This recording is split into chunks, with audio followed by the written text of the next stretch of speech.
Middle east में जंग की आहट वर्ल्ड वॉर में तब्दील होती नजर आ रही है। ऐसा इसलिए क्योंकि अमेरिका ने ईरान के खिलाफ एक बड़े ऑपरेशन की तैयारी शुरू कर दी है। पहले आसमान से हमले किए गए, ईरान के सैन्य ठिकानों को तबाह किया गया। ईरान के सुप्रीम लीडर अली खामेनेई पर हमला कर मार दिया गया। तेल डिपो को निशाना बनाकर नेस्तनाबूद किया गया। ईरान के टॉप कमांडर को निशाना बनाया गया और अब अमेरिका के निशाने पर सुप्रीम लीडर मुस्तफा खामेनेई है।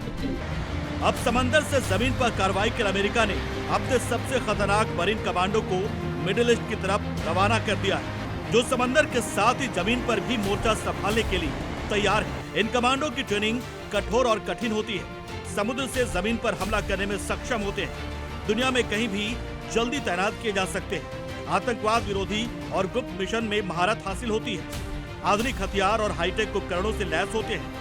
हर कमांडो को लड़ाई के लिए पूरी तरह प्रशिक्षित किया गया है। सभी कमांडो में मजबूत अनुशासन, टीम वर्क और मानसिक मजबूती होती है। कुछ दिन पहले ही अमेरिकी सीनेटर ने बता दिया था कि जल्द ही जमीन पर अभियान शुरू किया जाएगा।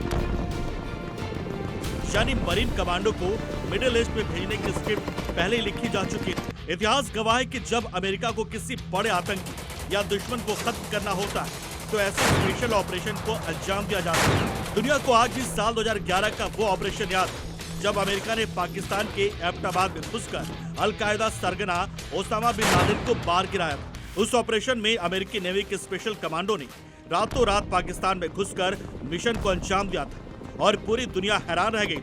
अब कुछ वैसी रणनीति ईरान के खिलाफ भी बनाई जा रही। अमेरिकी राष्ट्रपति डोनाल्ड ट्रंप पहले ही साफ कर चुके हैं कि वो ईरान को तब तक नहीं छोड़ेंगे जब तक उसे तबाह नहीं कर देंगे। इन युद्ध पोत पर F-35 स्टील्थ फाइटर जेट्स और MV-22 ओस्प्रे विमान किसी भी बड़े हमले को अंजाम देने के लिए पूरी तरह तैयार है। B-1 और B-2 बॉम्बर रवाना कर दिए गए। इसके साथ अब अमेरिका जापान में तैनात अपनी सबसे घातक यूनिट 31वीं मरीन एक्सपेडिशनरी यूनिट यानी MEU को तुरंत खाड़ी क्षेत्र में पहुंचने का आदेश दिया है। ईरान पहले ही साफ कर चुका है कि अगर उसकी संप्रभुता पर हमला हुआ तो जवाब भी उतना ही कड़ा होगा, क्योंकि ईरान साफ कह चुका है कि वो अमेरिका के खिलाफ सालों तक जंग लड़ने के लिए तैयार है। अगर अमेरिका सचमुच ईरान के भीतर ऐसा कोई ऑपरेशन करता है तो इसका असर सिर्फ मिडिल ईस्ट तक ही सीमित नहीं रहेगा। पूरे क्षेत्र में जंग भड़क सकती है और दुनिया एक बड़े सैन्य टकराव की तरफ बढ़ सकती है।